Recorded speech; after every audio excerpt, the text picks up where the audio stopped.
Welcome back, everyone. Welcome to my channel. My name is Dr. Kimberly Madison, and this is my Nurse Practitioner Entrepreneur Diary Series weekly update. Today, we're going to be talking about, we always start off with health and wellness, my own health and wellness. Not because I have figured it all out, but I just think it's really important. I mentor a lot of students and clinicians, and we talk so much about the importance of taking care of patients, and we don't always talk about the importance of taking care of ourselves. And so, as a new provider, that's something I've become very aware. And so I just want to share, make sure we're all putting ourselves first. In terms of wellness, this week we'll talk about my recent dermatology visit. I went to the dentist today. My eyes, I have my sunscreen that just came in, and how I'm doing with sleep, running, and setting boundaries. We'll talk about the DMV Dermatology MPPA group, a new product that I just released yesterday that you can download immediately, the Dermatology Nurse Practitioner Starter Kit. It's available in the virtual preceptor shop. So we'll talk about my writing. We'll talk about two conferences, first Diversity in Dermatology and Elevate Derm. And then what I did this weekend, which was attend the Black Health Connect Community Health Fair. If you're new here, like I said, welcome. My name is Kimberly, and I use the internet to share my journey as a live case study or a blueprint, because what I've really been saying lately is that nursing school, at first I thought, man, maybe it should just be called bedside school, because it really just teaches you one aspect of what it means to be a nurse or a nurse practitioner. And I'm still trying to figure out a better name for it. But I think direct patient care school is probably better suited. And so I'm out here just sharing what I'm learning as I'm learning it to help not just the next generation, but also the current generation. Maybe you're in a job that maybe you've been there 20, 30 years and you want to find something different or more fulfilling. Most of the time when I ask people why they want to be in healthcare, they'll say they want to help someone, they want to make a difference. And certainly healthcare can do that for you. And while not everyone wants to be a nurse or a doctor, has the time or financial resources to make that commitment, there are so many other ways you can be part of this industry and make a difference. And so I hope that through my platform, anywhere on the internet, that I'm able to just be an inspiration and a support. So let me know how I can help you. So let's talk about wellness. And so so before I used to make a separate video for my skin. But I think I'm just going to include it in the health and wellness. As we're talking, this is July, and it's actually Melasma and Hyperpigmentation Awareness Month. And so that's typically what I talk about. I see Leah Waller, who's a dermatology PA. She has more than over a decade of experience out here in Reston. I think I have their link in the description box. If not, I'll put it there after I post this. I was seeing her every 6 weeks, but this recent visit that I had last week was our most extended visit. Maybe 8 weeks. I don't know how. The last time I saw her was April. And so I'm going to her for some melasma and hyperpigmentation on the neck. And you'll just have to go back and watch that series. I don't want to recap all of that because I'm trying to get these videos in at least around 30 minutes. The puppy's being a puppy right now. So I just got off a call also, a skincare consultation. So he's a bit restless at the moment. And we're going to actually, that consultation gave me an idea too. So I'm going to talk about that here. Actually, let me do it right now before I forget. So that call had to do with a couple of things, but one thing I want to do for that person is provide them a list and some names of dermatologists in Maryland. And so I'll include that in the description box because there's one lady who I think they're all in Maryland, and so is this person. And so since I'm going to share them with her, I'm just going to put them in a description box for you too. Because I looked at, I have a podcast called The Melanin Initiative along with Alicia and Geraldine. It's a health literacy podcast, and I look at all the data analytics. I also talk about social media here a lot. And one of our most popular videos is on how to find a Black dermatologist. And so maybe I should just link that video here. Maybe I should do that.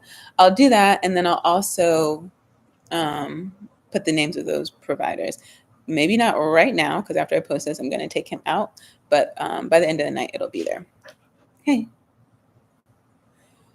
So what we did this visit, I gave her an update because since the last one I started, and I should have brought that out here.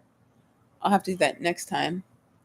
I'm on a, which already sounds controversial, medical grade retinol, because when I listen to my PhD colleagues, they say there's no such thing as medical grade. So that's a whole different conversation and one I'm not an expert about. But I started that one. It's called is retinol, I think. Anyway, I don't remember. So we was on a very low dose because if you don't know,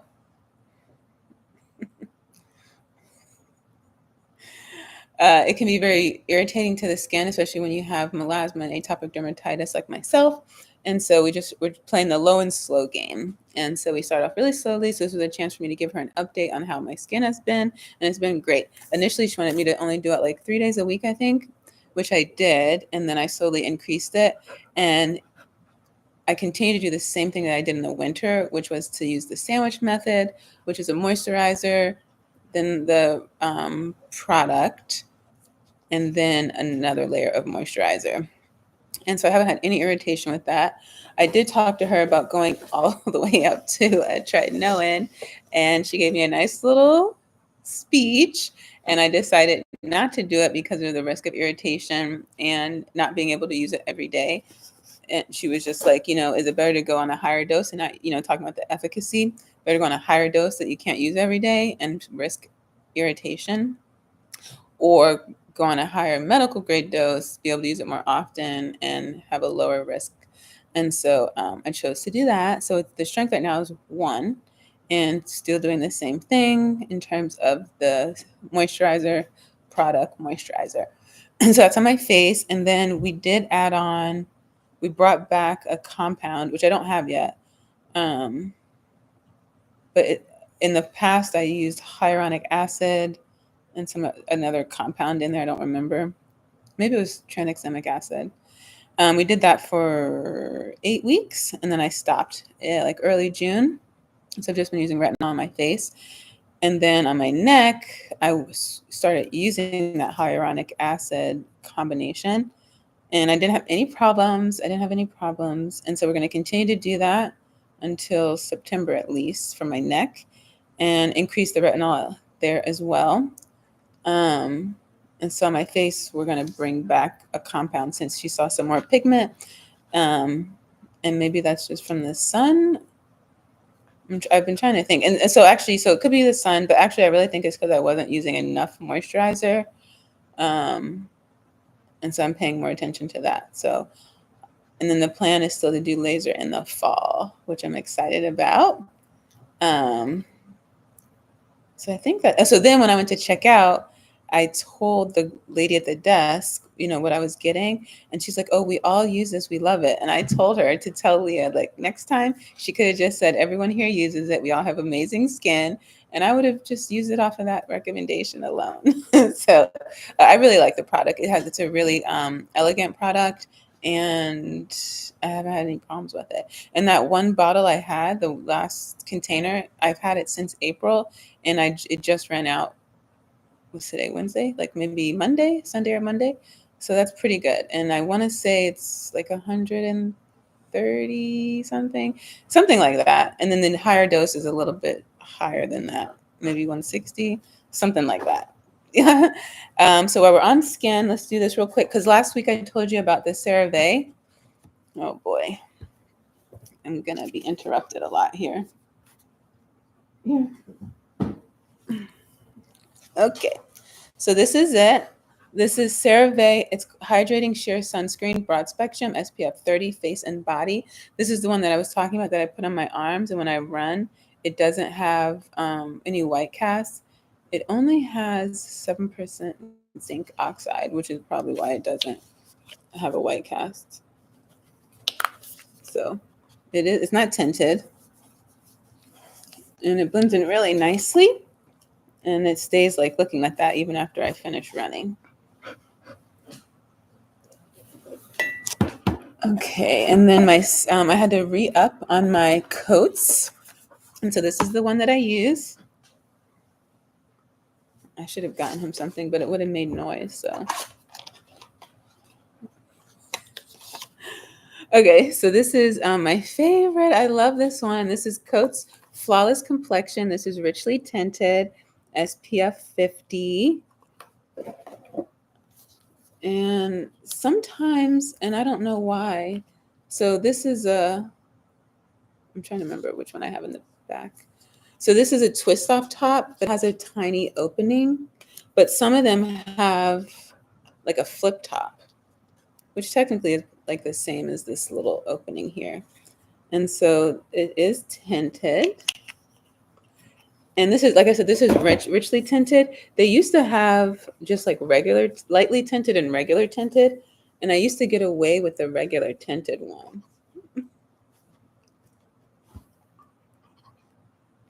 And I love it. The only thing which I need to mention is it stains. So so it has like a little bit of coverage. I mentioned before I don't wear foundation, but I think if you're looking for like a little bit like kind of to mask like the melasma, I think it does a decent job. It has a beautiful glow. I've already ran. I sweated, so I don't know, and it's the end of the day, so I don't know if you can tell here, but usually in my my social media posts, I think it picks it up really good. And like I don't feel that it's on. I don't feel like it's weighing me down. It's my favorite. I love it. It's like $27. So I bought two of them, and so because of the amount of money I spent, I was able to pick a free product.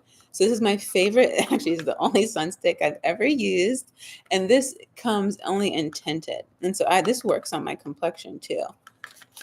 I love this one for reapplying throughout the day and for travel, especially if I'm going to be out like doing some activity. So it comes with a little cap, but that's just for shipping, until you start using it. So that when I'm out in public, I don't like to touch my face. And so I love this alternatively to avoid that. And this is mineral. Oh, that's all they sell. See, the Coats COTZ, it stands for contains only titanium zinc, which is protective against visible light, which is very important for skin of color. And if you're trying to treat pigmentary disorders like melasma and hyperpigmentation. And then they did send me, actually, they send these all the time, and I like never use them. One is the small sample, and they say that this is of the richly tinted. They say it's good for medium to dark skin tones. And then they always send this facial primer, which I've actually never used. Let's see what it looks like. I always assume it's from under makeup, which is partly why I never used it. But I wonder, sometimes when I have sunscreens that don't work out, I'll use them when I'm like outside, just doing physical activity. Okay, so this is white. The only time I ever used a primer was to go under for makeup, so that's why I thought it was for makeup. And it says face prime and protect. It's non-tinted, SPF 40, PA++++. So that's all the skincare. And then I went to the dentist today, just a regular checkup. But what the fun part is, and I totally forgot. So my dentist, her daughter runs the front desk. And so we were chatting about business and some ideas that she could do. And she told me that there was some NPs had just opened up a med spa next door. And we got away to talking so much that I completely forgot. But man, that would have been the perfect opportunity to just run over there and meet them. But they did give me an idea that one day I just want to go out and just like meet, go to practices and just meet them and say, oh, it's in the neighborhood. And I saw your business and I decided to come in and recruit them for the DMV Derm group. So yeah, one thing she shared. So what I've started doing is trying to share one entrepreneurial idea.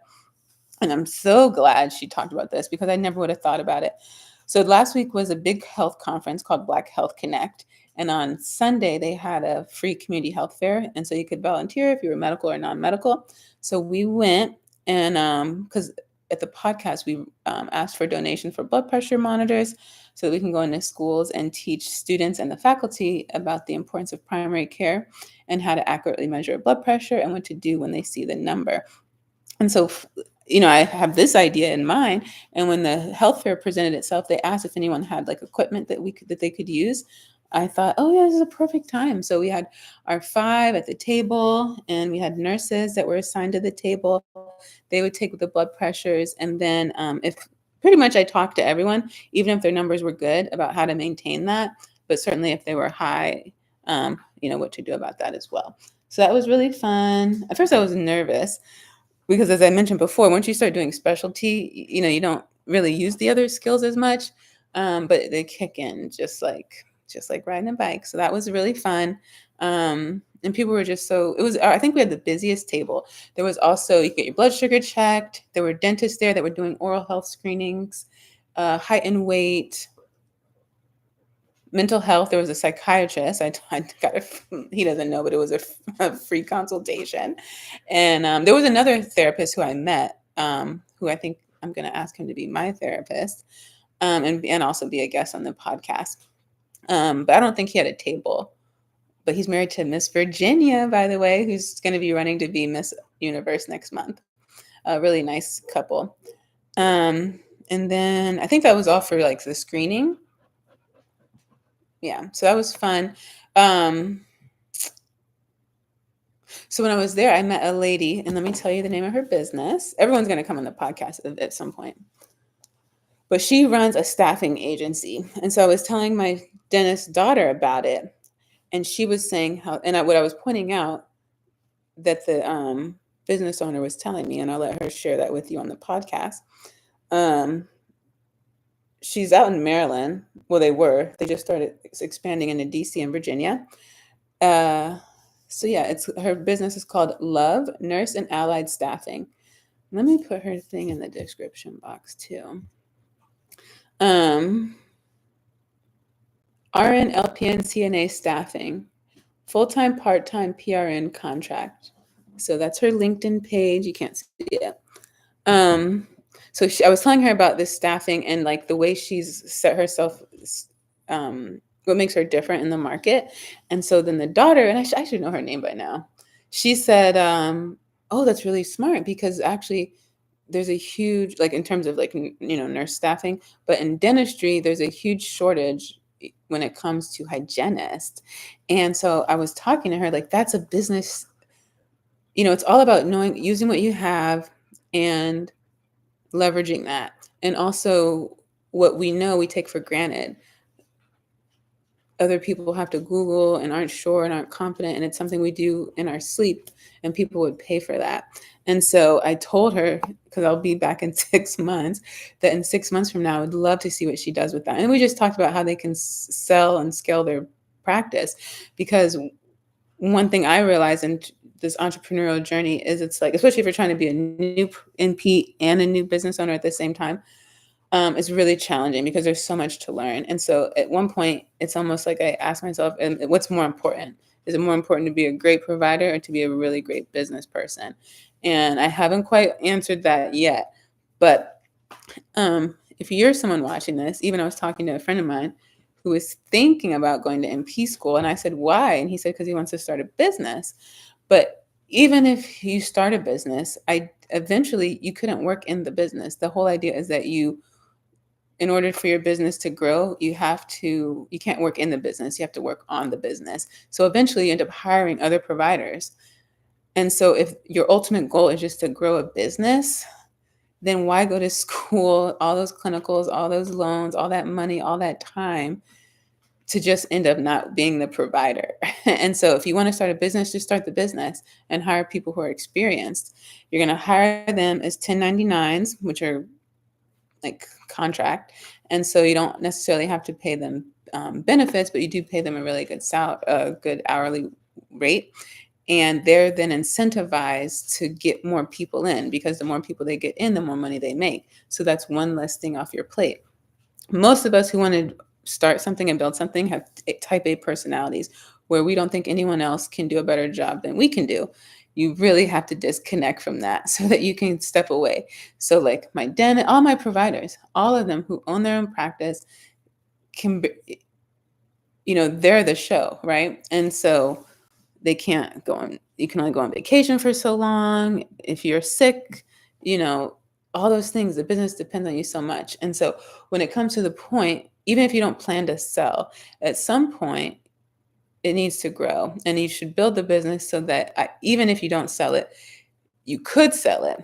And the only way people would want to buy something is that it can still be profitable without you in it. So if your business's success is attached to you, that can be problematic. So from the very beginning, you should build it as though you're going to let it go. Now, for my dentist and her daughter, what I was telling her, because I guess they were thinking about selling it, because just like in dentistry, a lot of big firms are buying them out. And it speaks to a few things. One, running a practice is very expensive, especially a brick and mortar. And these companies, they have the money, they have the capital, they can come and they can run it much more easily than an individual provider. But also this part I just brought up about this being tied to the business and that whole idea of everyone wanting flexibility and freedom, which is what the 1099 offers typically. And so more and more providers are being attracted to these large firms because now I'm not the whole show. If I want to go on vacation, if I want to take a sabbatical, I can do that. And I'm still going to get paid. The business is still going to run. And so that's something to think about. If you are watching all these videos, everyone on social media who's starting their own business, and you think that's the end goal, that's not really the end goal. And so you really need to know what your end goal is, because if it's just to run a business and be on the beach at the same time, then maybe you don't need to go through NP school and not even maybe nursing school, right? Maybe you just need to hire people who are experts and who are really passionate about it, because then they're going to put their best foot forward and they're not going to damage your reputation or hurt your business growth.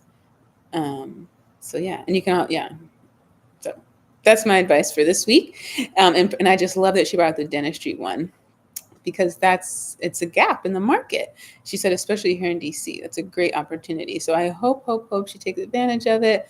Because what I was saying, like, instead of them selling the practice, they keep the practice, hire some locums tenens or 1099, get them in, they're doing the patient care part.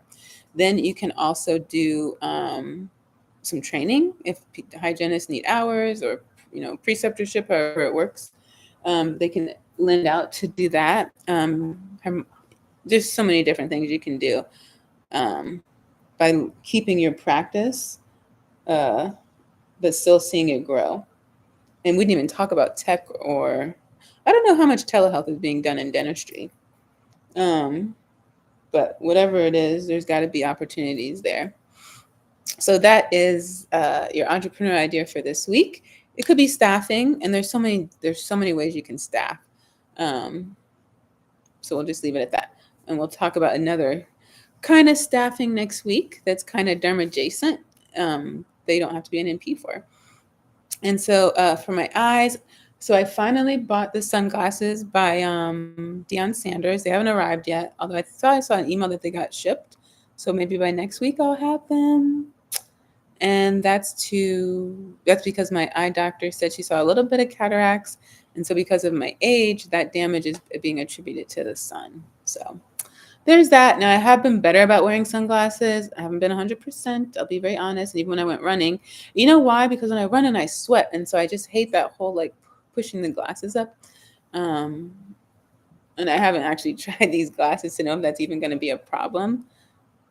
So I'm going to try to do better when I go running. Sleep wasn't that great. I think if I got any 6-hour nights, it was 1.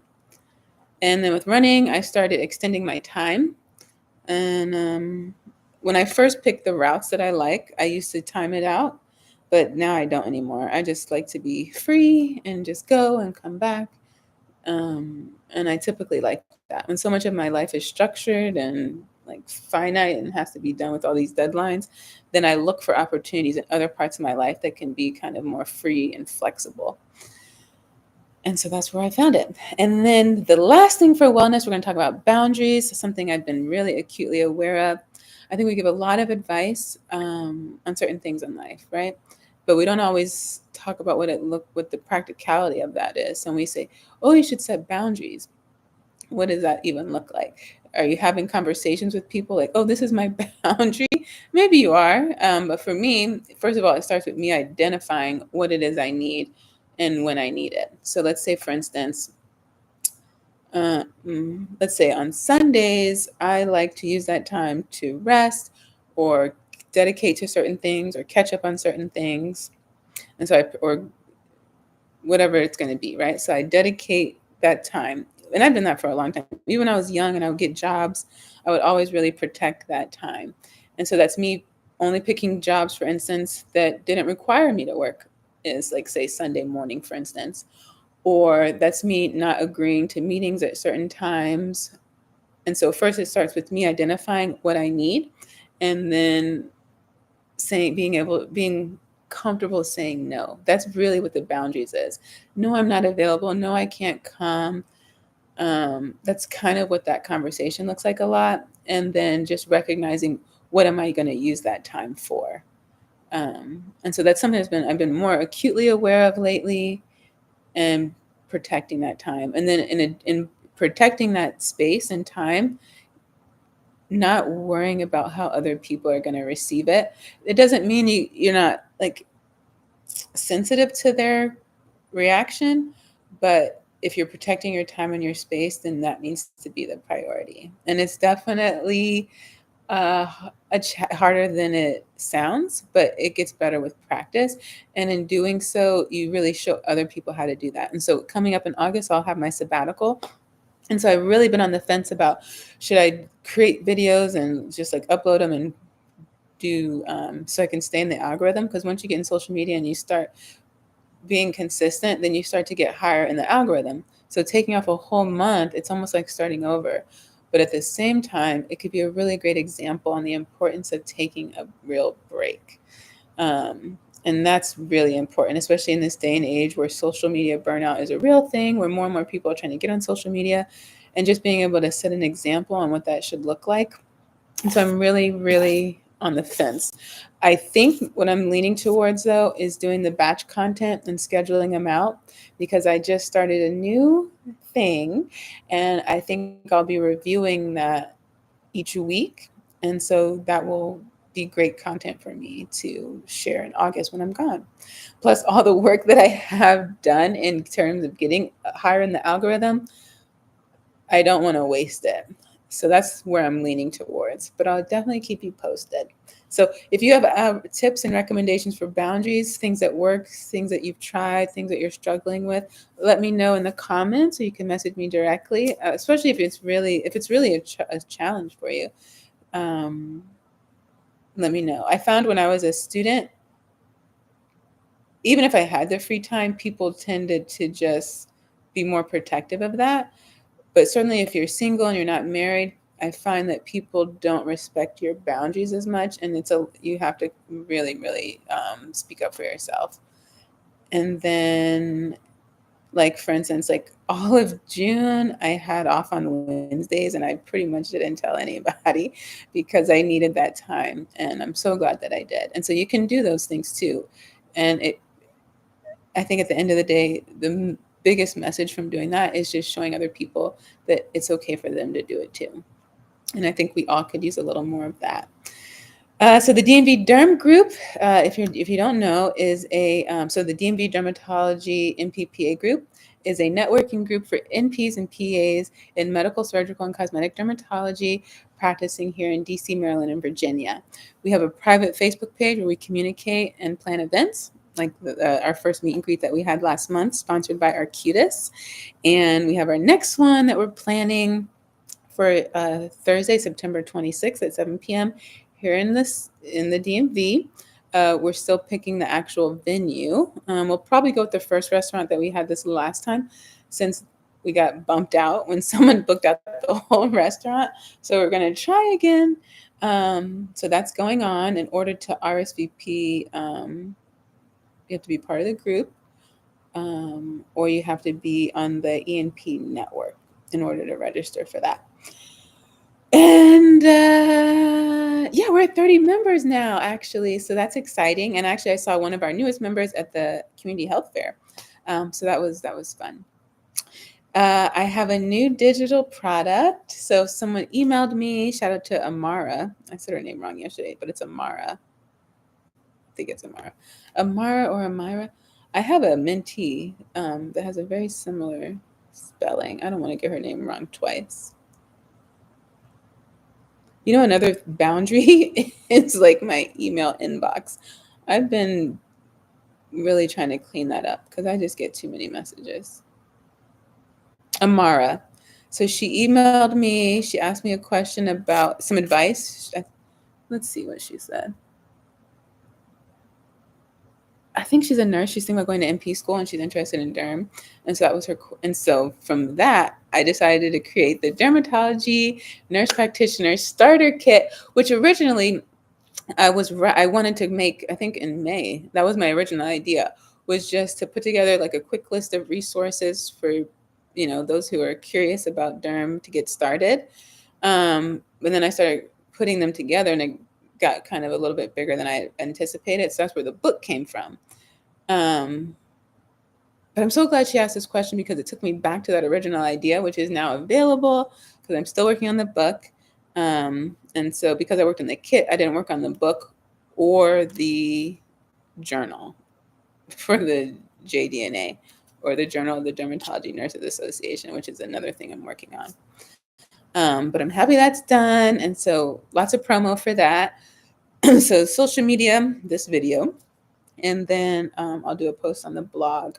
And it could have initially been a post on the blog, but then people would have to always go back there. And so this is a very great look. This is a easier, accessible location. It's in the Virtual Preceptor Shop, which is the name of my Etsy shop. But we will eventually be selling everything on the Mahogany Dermatology blog. So stay tuned for that. I haven't worked on the website for the clinic at all, but in August, I'm going to dedicate a lot of time to the practice. Okay, so conference time. So next week, I will be in Boston for the Elevate Derm Conference. I think I've already talked about that a couple times. And so that will be very exciting. So that weekend, I don't anticipate going live. I haven't really gone live on the weekend in a long time anyway. I usually go on Mondays. And then when that's over, that might be my last live video before my sabbatical. Yeah, it will be.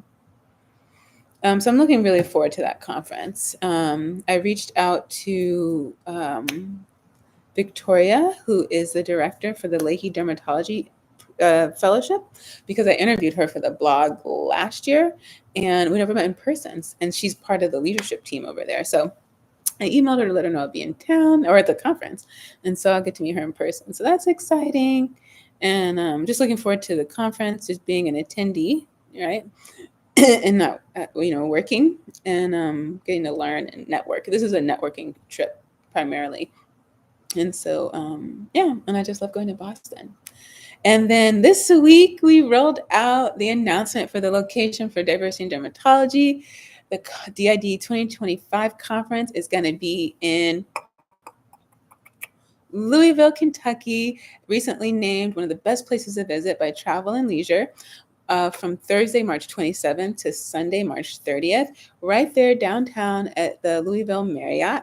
We have so many things lined up for you all, including our evening receptions, one for the Achieve Program participants. We have an Around the World one. We're going to have a Derby themed one. We're going to get to go to Churchill Downs. Some themes when you think of Louisville, you have certainly the Derby. You have bourbon, Muhammad Ali, that's his home. The mint julep, so you're going to get lots of that. We did do like a really fun kind of guess our next location last week. And we had the first 3 people who guessed it right ended up winning complimentary registration. And so that's really exciting. And so just starting to make connections with our dermatology friends out there in Louisville. And I think it's going to be really exciting. When we think about diversity in dermatology, we're thinking about diversity in clinicians, right? MDs, NP, PAs, residents, students, all are welcome to be members. Membership is free. We think about diversity of education, the kind of topics that we bring forward. Diversity in location certainly is a good one. I think we hit the nail on the head with that. Yeah, and diversity of thought. And so, yeah, we welcome you over there. It's a great opportunity to be part of a community, to get mentorship, especially if you do participate in the Achieve program, which is a 12-month online didactic program designed for NPs and PAs in their first 3 years of dermatology to build your medical derm foundation. If you don't know, dermatology has 3 components: medical, surgical, and cosmetic. I would say the purists find that medical derm is the foundation of everything. And under that is your internal medicine, general medicine. So if you're still a nurse or getting into nursing, you're thinking about how can you your strategy for getting into derm. Certainly you want to have a nice, strong foundation in general medicine. So if you are at the bedside, take advantage of that opportunity. And you can start learning your derm by downloading the dermatology NP starter kit.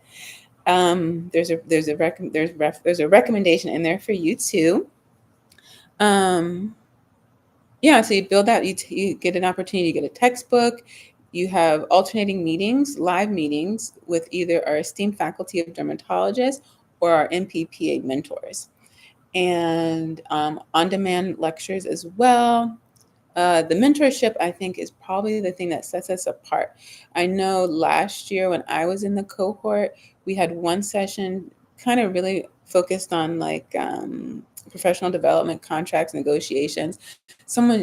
People asked, very personal questions. They were able to use that immediately in their practice and see an outcome.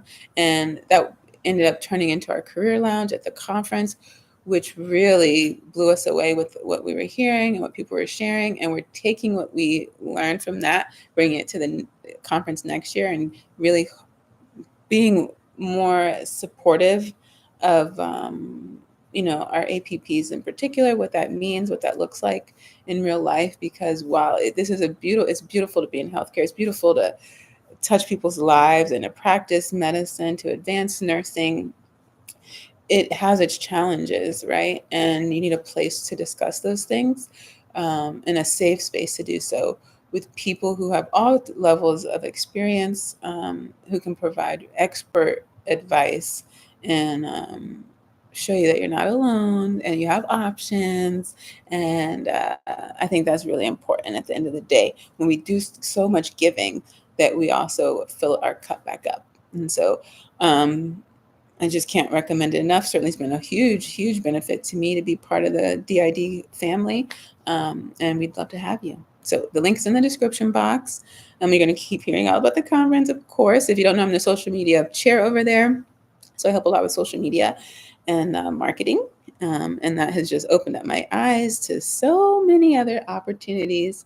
And so, yeah, I spend a lot of my time in the medical education space. That's where all these books are coming from, the writing, and more to come.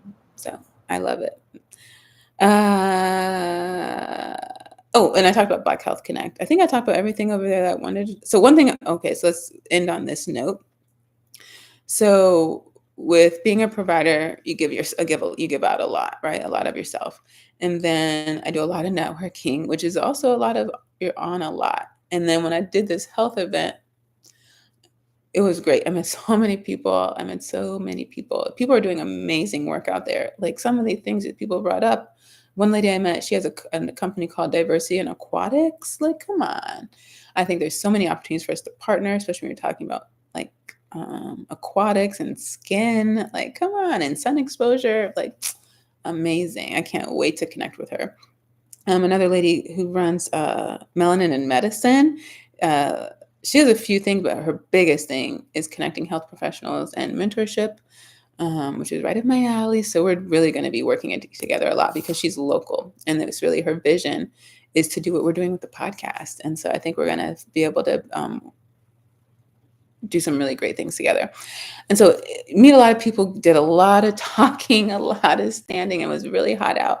So when I came home, I just felt really like I could feel that I had given everything, and I really was exhausted. Um, But so, and I thought like I'm just gonna, crash on the couch. But actually, you know what I felt like I needed the most in that moment was fresh food. So I made green juice, which I guzzled down, and I think that helped me tremendously. When I woke up the next day, I felt so good. And I know had I not drank that, I would have really been exhausted. I might even be still feeling it today. And did I have watermelon? I don't know if I had any more watermelon juice, but I made salad. I did go get another watermelon. Um, and I might make that, I might cut that. I need some more fresh juice. I might slice that tonight. We'll see. But yeah, I just think nutrition is a huge part of it. And I was talking to someone today about nutrition. Oh, when I was at the dentist, waiting to waiting to go in the dentist, she was talking about recovering from pneumonia, and just another patient. And I was talking to her about and actually, you know what I did a lot this weekend with the blood pressure people? I talked to them a lot about nutrition too, and like fresh juices and raw fruits and vegetables. So if you're looking, so we started this with wellness, we're going to end with wellness. If you are just looking for healing or energy or clear skin or to be more hydrated, to mostly just to feel good in your body, my first or maybe you do have high blood pressure or some other condition, and you want to see what you can do that's in your control, I would say start in the kitchen and get more raw fruits and vegetables in your system. I didn't even talk about what you have to eliminate. I just want you to focus on what you can add. Try that. Come back next week. Tell me in the comments what you really love. For green juice, I love to add ginger and lime. You have to be mindful of ginger and garlic if you are on blood thinners or blood pressure there's a lot of medications that could probably interfere with, but some of the most common ones are blood thinners and blood pressure medicine. So you always want to do your research if you're going to delve into that. Just because it's natural or from the ground, that doesn't mean it's a good option for you. So you do have to be well informed, seek out credible resources or professionals. So that's all I have. Thank you so much for tuning in. If there's anything I said today that you think someone you know might relate to, please share this with them. I always talk about students in the next generation, but you know what? The generation right now, like I said, maybe you have been doing the same thing for a while and you're looking to switch it up, and we see that a lot in nursing, maybe more so in nursing than like medicine, just because of the barrier to entry, is a little bit lower. So you can get in and get out a lot faster and start practicing. Same with PA, really. And that's something that they do talk about. So on one hand, doing the PA and it being shorter works out to, the benefit of the person who wants to get started in their practice. But what I also heard is now you have like really young people being providers, right? Like at age 22, 23. And when you think about what your life experience at that point and the actual stress and responsibility of being a clinician, it actually requires more attention. And so that's where that mentorship really becomes important, community and networking. And so if you happen to be a PA or also an NP, because a lot, nurses are starting younger too, because of like the tracks that are available to get through faster, and that people are taking, classes in high school. So that still applies. I mean, certainly the trend is growing where people are only going to nursing school to be an NP, and they're getting out, but under the age of 25. And so the stress and pressure that comes with that is intense. Even at my age, it's intense. So I couldn't even imagine what it's like, being 22, 23, 24 with those kind of pressures. So I just invite you to be part of community, seek out mentorship in and outside of healthcare. Some of those relationships might be short-term, some of them might be long-term. In fact, I picked up another mentee last week saying the same message. And a new one of the nurses I work with today, I found out he's in NP school also. And at the community health fair, I saw the guy taking their pictures for social media. And since I do so much social media, I know how much work goes into that, how much heart goes into that. And I went to tell him how much I just appreciate what he's doing. And he really appreciated that. Like he did. And he's from New York, and he's actually about to finish up his what do you call it, CNA program, like in a couple months. And so I'm going to connect him with the people I know in New York who are with the Black Nurses Association and their men's committee, so he can be part of that community. They can nurture him, show him some other options, because as you know, nursing school is only about one thing, about patient care. It's not about what it means to be a nurse. So keep that in mind. And so, yeah, so I won't necessarily be his mentor, but I am going to direct him. And I'm so happy to meet the lady from Melanin and Medicine, because she can help with mentoring some of these people that I'm meeting now. But yeah, I'm really excited. And last point I'm going to say is I met she's actually in a, I guess she's in a FNP. Yeah, I guess she's in a DMP program at the very beginning. So she's not into her project yet. And she had mentioned at one point she had looked into derm, and she had actually looked into some like fellowship programs. And so I gave my little pitch that when it's time for her DMP project, what she should do. And I think that link is still in the description box, what I talked about last week, the ideas for the DMP project. And so hopefully, fingers crossed, she remembers and reaches out when it's time for her project. That'll be really exciting. And I think after I talked to you guys last, I met with my mentee who's doing his DMP project that's derm related. And yeah, that was fun sharing some ideas with him. And so I can't wait to see which ones he actually gravitates toward and how that works out. Well, that's all I have. That's 45 minutes. Thank you so much for your time. You can always leave messages in the comments or hit me up through the Mahogany Dermatology blog to let me know how I can best support you or how you think we might best partner. Yeah, be kind to yourself and do something nice for yourself. And I thank you so much for watching. I'll see you next time.